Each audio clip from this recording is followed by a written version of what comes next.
कभी सोचा है कि हम सबकी पसंदीदा ऐप्स हमारी हर पसंद नापसंद को कैसे याद रखते हैं? आज हम उसी जादुई तकनीक के बारे में जानेंगे जो ये सब मुमकिन करती है। कभी गौर किया है इस बात पर?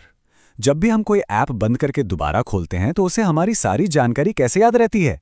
हमारा लॉगिन, हमारी प्लेलिस्ट, हमारी पसंद की चीजें, ये शॉपिंग कार्ट में पड़ा सामान, ये सब कैसे होता है?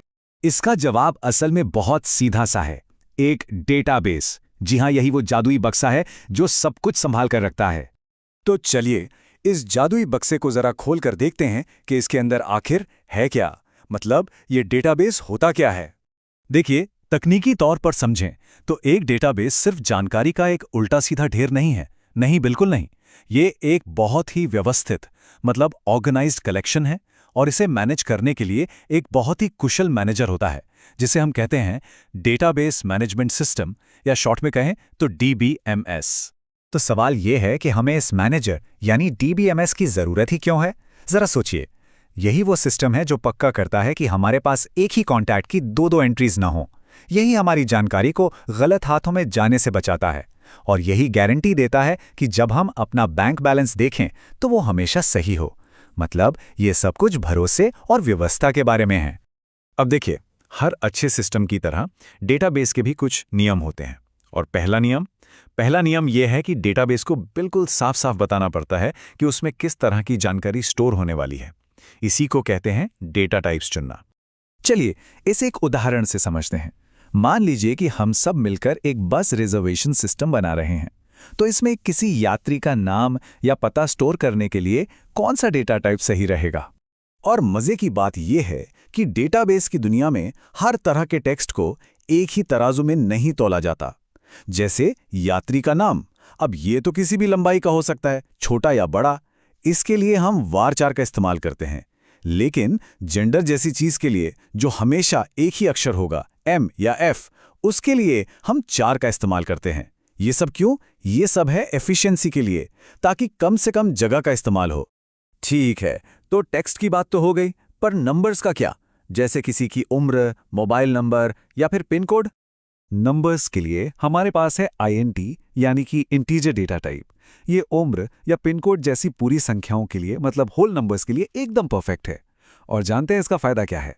नंबर्स को इस तरह स्टोर करने से डेटाबेस उन पर आसानी से कैलकुलेशन यानी कि गणना कर सकता है। और हाँ, तारीखों को कैसे भूल सकते हैं भला? जन्म तिथि या सफर की तारीख जैसी चीजों के लिए एक खास डेट टाइप होता है। ये पक्का करता है कि डेटाबेस को हमेशा पता हो कि ये एक कैलेंडर की तारीख है, सिर्फ यूं ही लिखे हुए कुछ नंबर्स नहीं। चलिए अब बात करते हैं डेटाबेस के सबसे जरूरी कॉन्सेप्ट्स में से एक की, प्राइमरी की। इसे ऐसे समझिए कि ये हर रिकॉर्ड के लिए एक यूनिक फिंगरप्रिंट की तरह है, जो ये पक्का करता है कि कोई कंफ्यूजन या डुप्लीकेशन ना हो।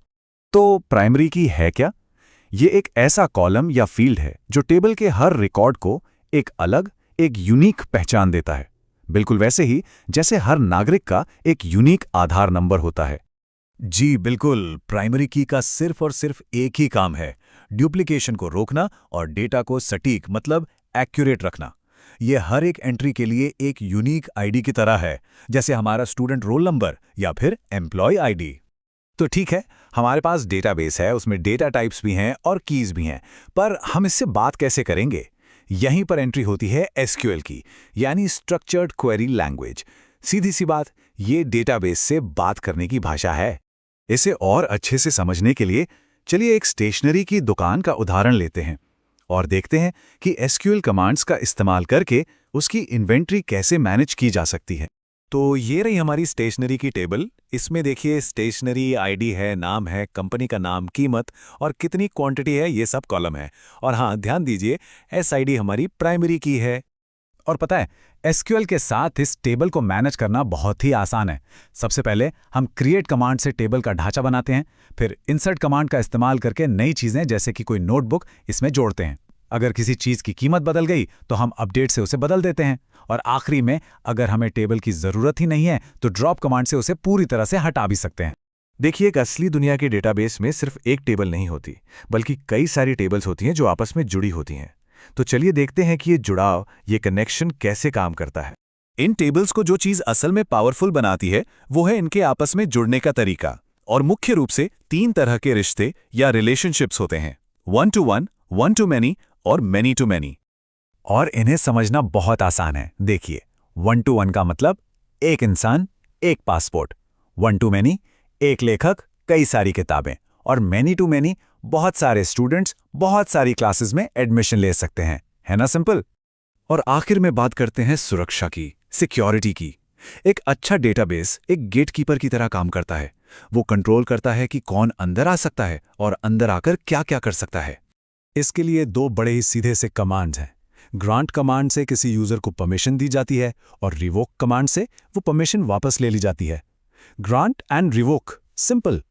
तो ये थे डेटाबेस के बिल्डिंग ब्लॉक्स, वो नींव जिस पर हमारी पूरी डिजिटल दुनिया टिकी हुई है। अब सवाल ये उठता है कि इस जानकारी के साथ सबसे पहले कौन सा डेटा व्यवस्थित किया जाए।